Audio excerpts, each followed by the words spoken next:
Hello everyone. In this video, I'll be modifying a 2ARFE Camry harness to work with the MR2 Spyder chassis. The procedure to do this is already very well documented, so I won't be going over much detail in those areas. But because I'm starting off with an automatic transmission harness, and because I am rewiring the ECU wires to the Haltech, I will explain why I had to do in this case. You can start off with a Scion TC or Camry harness, but it has to be from the 2ARFE engine. Note that working with the Scion TC manual version of this harness will save you a lot of time and headache because the pinout is already documented. The harness pinout is made to be used on the body controller from Frankenstein Motorworks. The main difference between the Scion and Camry harness is the body integration plugs. The Scion TC body plugs happen to match the MR2 Spyders. However, with the Camry harness, the three main plugs are different, so you need to take the three required plugs from the MR2 Spyder harness.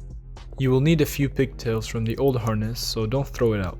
As for the body integration plugs, I'm just following the documentation to de-loom and de-pin them so that I can use them on the 2AR harness. Because the wires I need are found in different locations within these plugs, I got a TIS subscription to find out which plug wire goes where. After using the harness part number to know exactly which car model and year I got it from, I was able to look at the engine bay diagram and TIS and find out what those three plugs are labeled. With that information, you can see the pin numbering and a list of all the functions of the plug. Clicking on any of those shows you a circuit diagram like this one.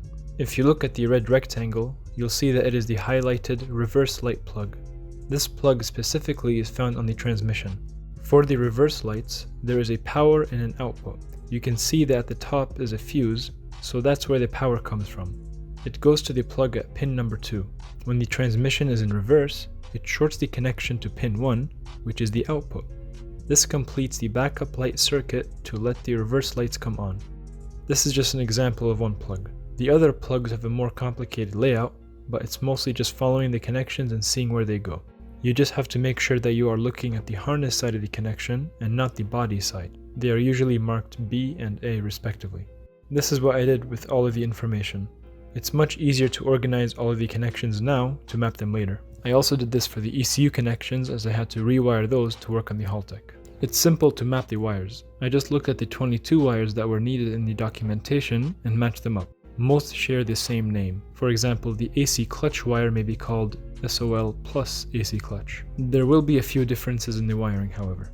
For example, you won't have a clutch wire if you start with an automatic transmission harness, but that's okay as it exists on the body. You will also need to add your own reverse light switch, which is as simple as taking the pigtail from your 1ZZ harness, adding about 2 or 3 feet of wire, and crimping the ends to go into the two spots that they need to go. Another difference is the AC plug. This one is the same on both manual and automatic transmission harnesses. You will have two plugs. The one with the 3 wires is useless. The other one has an AC clutch wire and ground, which I used a continuity test while the harness is plugged into the car to find out which is which. This diagram showed me the wiring on the MR2 Spyder compressor plug. Another thing is the automatic transmission plugs. There are 2 main ones, and all of the wires from them are useless. You can keep them as they are, but if you are rewiring the ECU, they will just fall off. Of course, you should always label the wires before cutting them and mark down that they are gone. I just highlighted the text red in Excel to know for sure that I didn't miss wiring in something. There's a secondary ECU connector which gets added later that I also cut, but that is already documented, so it wasn't hard to label. I figured out the hard way that I improperly attached the masking tape labels. To do it right, you have to wrap it around the wire a few times before sticking out a section to make it into a label, or it'll fall off with a small tug. Thankfully, it was only a few wires and none had the same color to mix up. After that, you are back on track with the documentation. You just have to de-pin the plugs and plug the wires into the right locations. Of course, you have to make sure that the plug lock doesn't accidentally get pushed in while you are de-pinning, which happened a few times. There is a specific de-pinning tool that works with this type of connector, but I just used a generic eBay one and it worked fine. If you aren't good at de-pinning, get some practice on other plugs. It's not worth ruining these ones when many others are available to practice on. You will need a proper set of crimpers. They have to be the ratcheting kind if you want crimps that won't fail a few years down the line. Harbor Freight has these for cheap and they work just fine. As for the crimps, I got some from Home Depot. It's better to buy the uninsulated kind, as the heat shrink on top is very hard and won't allow the wire to flex properly. In my case, I just peeled each crimp sleeve. Of course, you need to cover it up, so use dual wall heat shrink tube. This has a layer of hot glue that makes sure no water can come into contact with the crimp. Harbor Freight has these under marine heat shrink. You'll notice that I'm not properly using the crimper. This is because it was made for the insulated crimp. I found out, however, that I can use the smaller section in it that wasn't designed for crimping. Don't worry, it passed the crimp test multiple times. To test it, you have to pull apart a crimped wire. If it breaks at the crimp, then it would have failed down the line. If it breaks anywhere else on the wire, then you did it right.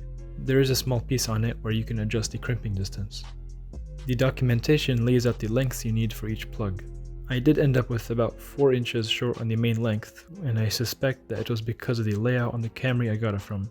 It was just barely able to reach the firewall, so that's why I de-loomed the wires a bit more to add length from the 90-degree elbow. The rest of the wires I'm leaving unloomed, as I will adjust the length and crimp them from inside the engine bay. You will need to use high quality electrical tape on your loom. Most electrical tape brands don't make good quality electrical tape that lasts long, especially under heat. The Harbor Freight kind, for example, loses its ability to keep the wires together just a few days after using it. There are good brands that you can look up and use. Even if they are expensive, it's much better than having to redo everything a few years after the harness is done. I used 3M Super 33 Plus as it was local to me, and it seems to be a really good product. Tessa tape is also great. From my experience, no matter what brand you use, don't over pull the last inch or two of tape. Even if it can hold strong in the midsection, you'll notice that it might start peeling off as the tension is strong enough to undo an end piece that is stretched. So just lightly wrap the wires when you get down to the last 2 inches. Another thing to note for the plugs. The O2 sensors will have some wires labeled as O2 and some labeled as AFR. These go to these same plugs. You have 2 sensors, one beside the corner piece of the engine and one underneath the intake manifold. They each have 4 wires, with 1 being the AFR power and 3 being the O2 signals. The AFR power comes from one of the body plugs that you just repinned. If you are using a wideband sensor, this wire will need to be hooked up to it directly. With the wideband controller, you won't have any use for the 3 signal wires in each plug. I just pulled these out and cut them at the UCU connector. That's it so far for the harness. It's easier for me to set up each engine sensor and controller while the harness is in the car, but you certainly don't have to do it later. In the next video, I'll be preparing the chassis to install the engine. Thanks for watching.